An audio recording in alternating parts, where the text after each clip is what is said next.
ఈ కార్తీక మాసంలో శ్రీశైల మహాక్షేత్రంలో మహారుద్ర యాగం మీ గోత్రనామాలతో నిర్వహించడం జరుగుతుంది. పాల్గొనదలిస్తే వెంటనే సంప్రదించండి. నమస్కారం అండి. ఓం నమ శివాయ. ఓం నమో వెంకటేశాయ. మీనరాశి నవంబర్ మాస ఫలితాలు. మీనరాశి 5వ ఇంట్లో కుజుడు, 8వ ఇంట్లో సూర్యుడు. చెప్పదగ్గ గ్రహస్థితి. అంటే దీనివల్ల జరిగే ఫలితాలు మీ జీవితంలో ఏంటో చూడాలి. ఫస్ట్ ఆఫ్ ఆల్ 5వ ఇంట్లో కుజుడు ఉన్నాడు కాబట్టి పూర్వపుణ్య భవం ఇంట్లో, అంటే 5వ ఇంట్లో అది పూర్వపుణ్య భవం అంటారు. అక్కడ కుజుడు ఉన్నాడు. కుజుడు నీచభంగ రాజయోగంలో ఉన్నాడు. అంటే ఏంటి? సడన్గా కొంతమంది ఎవరైతే ఇప్పుడు దాకా ప్రేమ లేదో వాళ్ళ జీవితంలో కొత్త ప్రేమ వాళ్ళ జీవితంలోకి రాబోతుంది. అంటే మీరు ఎదురు చూస్తున్నారు, వాడెందుకు నన్ను దూషిస్తున్నాడు మా ఆఫీస్లో. అర్థమవుతుంది, అరే నేను కూడా ఇష్టం వచ్చినట్టు మాట్లాడుతున్నాను, నేను మారాలి. అప్పుడు వాడు కూడా చాలా జాగ్రత్తగా ప్రేమగా మాట్లాడతాడు. అలానే దీని పట్ల ఏమర్థమైందంటే, వీడు ఒక అమ్మాయిని ప్రేమిస్తూ ఉంటాడు, ఆ అమ్మాయి అస్సలు ఒప్పుకోదు. వీడికి ఒక రియలైజేషన్ వస్తుంది ఫస్ట్ ఆఫ్ ఆల్ అసలు జరుగుతుంది ఏంటి అని. దాని తర్వాత వీడు ఇంకోసారి ఎలా అప్రోచ్ అవుతాడు అనేది పాయింట్. అంటే సెల్ఫ్ ఇంట్రోస్పెక్షన్. మనం ఎట్లా మాట్లాడుతున్నాము, వాళ్ళకి ఏం కావాలి, మనం ఎట్లా మాట్లాడితే వాళ్ళు మన పట్ల ప్రేమ చూపిస్తారు. ఎక్స్పెక్టేషన్ అనేది మధ్య కలియుగంలో ఎస్పెషల్గా ఈ రోజుల్లో చాలా చాలా ఎక్కువ ఉంది ఎక్స్పెక్టేషన్. ఆడవాళ్ళకైతే విపరీతంగా ఎక్స్పెక్టేషన్ ఉంది. వాడు నన్ను ఎందుకు ప్రేమించట్లేదు, మా ఆయన నాకు బంగారం ఎందుకు కొనివ్వడం లేదు. అసలు చెప్పలేనండి ఈ రోజుల్లో ఎంత ఎక్స్పెక్టేషన్ ఉందని. ప్రతి మనిషికి ఎక్స్పెక్టేషనే. సో ఈ ఎక్స్పెక్టేషన్ చుట్టూనే ఈ నవంబర్ మాసం ఉంటుంది. ఇంట్రెస్టింగ్ విషయం ఏంటంటే చాలామందికి ఎక్స్పెక్టేషన్స్ నెరవేరబోతున్నాయి, అంటే సక్సెస్ అవ్వబోతున్నాయి. ప్రేమ దొరకబోతుంది. వైఫ్కి హస్బెండ్ ఆమెకు కావాల్సింది కొనివ్వడం, కావాల్సిన ప్రేమ ఇవ్వడం జరుగుతుంది. సో ఇక్కడ చెప్పేది ఏంటంటే మంచి సమయమే, కోరికలు నెరవేర్చుకునే సమయం.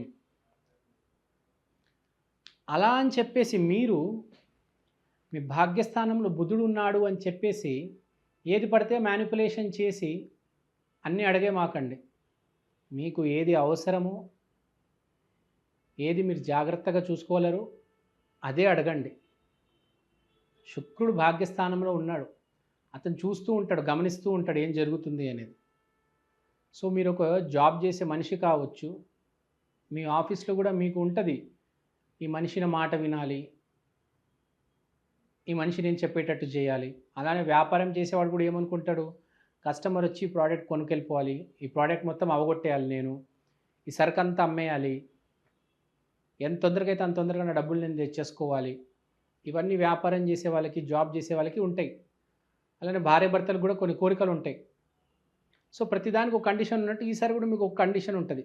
ధర్మబద్ధమైన కోరిక ఉంటే నెరవేరుతుంది, సక్సెస్ అనేది వస్తుంది. లేదు మాకు కావాల్సిందే మాకు కావాలి అంటే, నాకు అవసరం ఉన్నదే నాకు కావాలి, అది తప్ప రాంగా రైటా, అర్థం ఉందా లేదా అంటే రివర్స్ అయి బెట్స్ కొడుతుంది. సో అది ఆలోచించుకోవాలి. ఎంత మాత్రం అడగాలో అంత మాత్రం అడిగితేనే బాగుంటుంది. దాన్ని దాటి అడగొద్దు. మీ పై అధికారిని మీరు అడగొచ్చు ఆఫీస్లో, మీ క్లయింట్ని మీరు ఆఫీస్ లొకేషన్లో రిక్వెస్ట్ చేయొచ్చు, అరే నాకు ఇంత వ్యాపారము, ఇంత సరుకు ఉంది, నువ్వు ఇది తీసుకెళ్ళు. వాడికి ఎంత కావాలో తెలుసుకోవాలి, మనం ఎంత అమ్ముతున్నామో అని కాదు. వాడిని కన్విన్స్ చేసి వాడిని తప్పుదారిలో పెట్టి వాడికి తప్పు సరుకు అమ్మేసి ఇదంతా వద్దు. వాడికి ఏం కావాలో ఎంత కావాలో అదే అమ్మండి, మోసం చేయాలని ట్రై చేయొద్దు. తర్వాత భాగ్యస్థానంలో బుధుడు ఉన్నాడు కాబట్టి ఎక్కడో అక్కడ మీరు మాట మారుస్తారు. మాట మార్చొద్దు, మాట మీద నిలబడండి. ఎవరికైనా డబ్బులు ఇచ్చేది ఉంటే ఇచ్చేయండి. భాగ్యంలో బుధుడు ఉన్నప్పుడు చాలా జాగ్రత్తగా ఉండాలి మనీ ఫ్లో విషయంలో, లేకపోతే రేపు అది చాలా తేడా కొడుతుంది.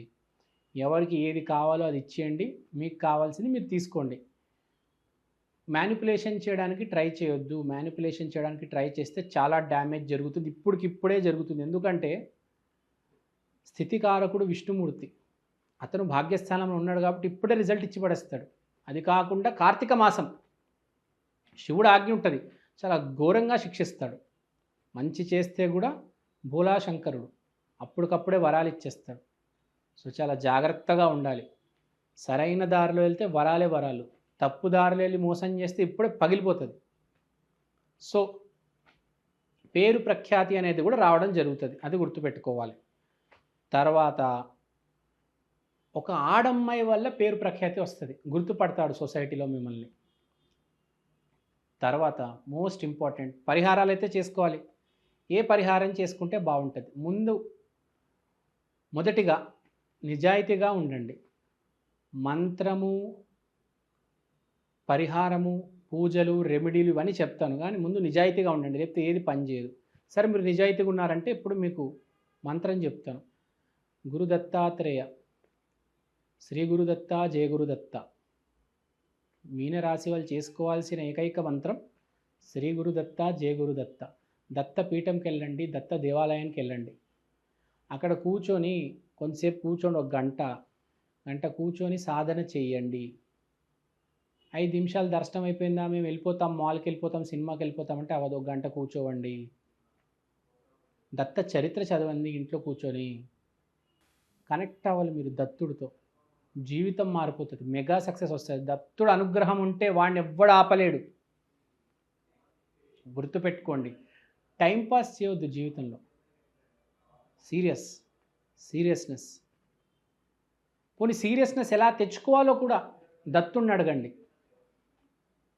దత్తుడు అనుగ్రహం ఉంటే ఏదైనా మీరు జీవితంలో చేయగలరు. దత్తుడు కాలు పట్టుకోండి, గురువుల ఆశీర్వాదం తీసుకోవండి.